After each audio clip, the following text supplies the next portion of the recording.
Let's say a very good morning to Ann Widdecombe. Ann, how are you doing?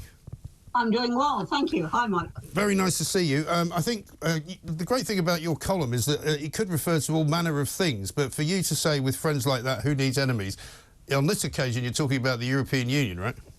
Yes, indeed. I mean, Rishi Sunak appears to be under the impression that they're friends and that we shouldn't have competition between friends. Yes. First of all, the EU are patently, obviously, not our friends, given, you know, their record and what they've done to us since we left. I mean, that is clear.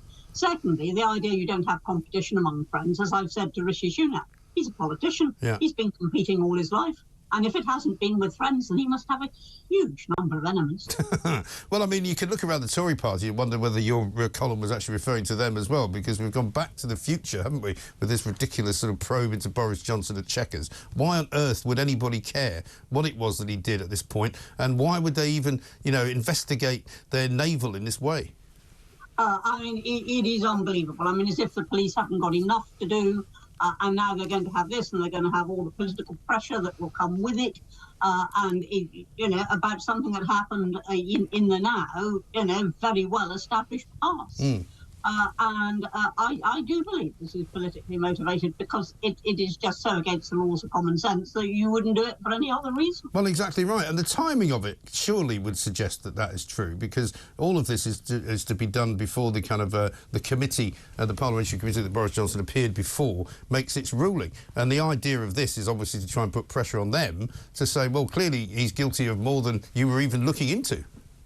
Oh, and I mean, if they start saying that they're going to look at this as well as part of their investigations into Partygate, then that is a reason to string out the whole thing, which they have been doing anyway, ever since this investigation was first announced. And don't forget, it's being run by somebody in the person of Harriet Harman, yes, who herself pronounced on Boris's guilt even before she was appointed. Yeah. I mean, there's an awful lot of hypocrisy around. I mean, it seems to me there's more hypocrisy now than there was when you were an MP. Do you think that's right?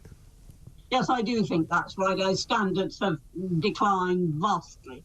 Now, you know, I don't think that everything was all roses in the garden while I was an MP, but we didn't use the civil service in this political fashion. Yeah. I mean, that certainly would have been an absolute no-no, and any head of the civil service would have made it a no-no. Right. So that certainly declined. But also, I mean, you know, the focus now is on what I call the politics of personal destruction.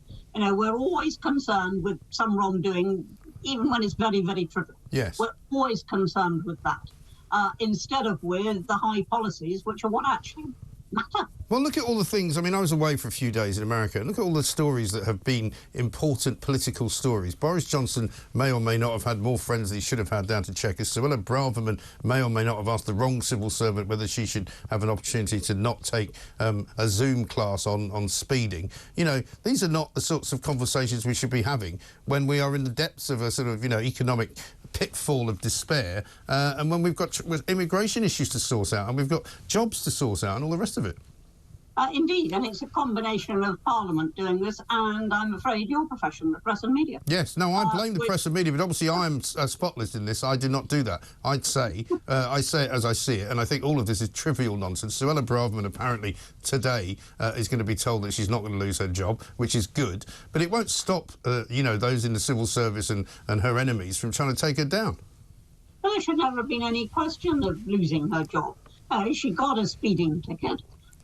She was offered the chance to avoid points by taking a speed awareness course. Yeah. When she realised that this would be public and that, you know, she would just be even more in the public glare, she asked if there was any way of doing a one-to-one. That's all she asked. She didn't say she wanted a one-to-one. She didn't say change the rules. She didn't say any of that. She just said, is there any possibility thereof? What's wrong with that? Well, there's nothing wrong with it at all, but the sort of derangement syndrome which seems to follow the Tory party around, some of which exists in their own party, suggests that people will not be satisfied until they've taken all of the Brexiteers out of the cabinet and put them firmly back on the back benches.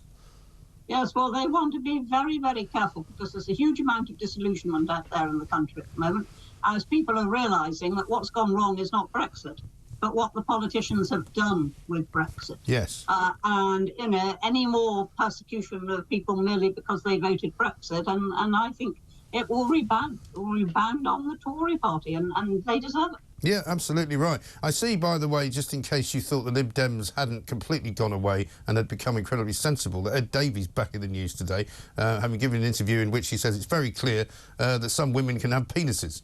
You know, when are they going to stop with this rubbish? Well, the man is completely mad. Yeah. And I mean, you know, Keir Starmer, he says that, you know, 90% or 99% or whatever it is, do not have such appendages. None of them have. 100% don't have. And I mean, this is idiotic. This is trying to redefine basic human biology. Yeah. And these people want to run the country. They want to run the country. I mean, it's incredible, isn't it? They can't even tell you which toilet to go to, but they think that they can be in charge of international policy and migration. Speaking of which, let's talk about the Albanian deal. Are you in favour, generally speaking, of us paying other countries to lock up their own people who have committed crimes in our country?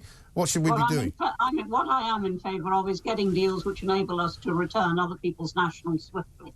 I mean, that has been what the problem is. We've got people here. We know where they've come from.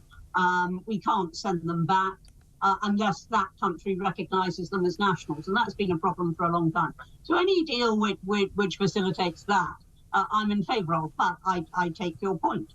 You know, they should be doing this anyway. Well, they should. I mean, if it's cheaper for us to build prisons in Albania and house prisoners in Albania in Albanian prisons, then that's fine, and I get that that's probably a better deal than housing them here. But my next question would then be, why can we not build prisons here as cheaply as they can in Albania?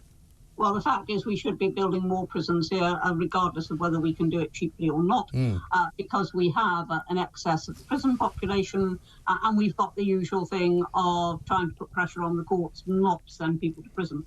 That is not what we should be doing. I was faced with a huge surge in the prison population in my time as prisons minister. Yeah. I brought in a prison ship from the United States. I took Norwegian oil cabins and put them down in medium security prisons. That is cabins from Norwegian oil rigs. I did all of that because I knew we needed more space. I didn't say to the courts, don't send people to prison. Absolutely right.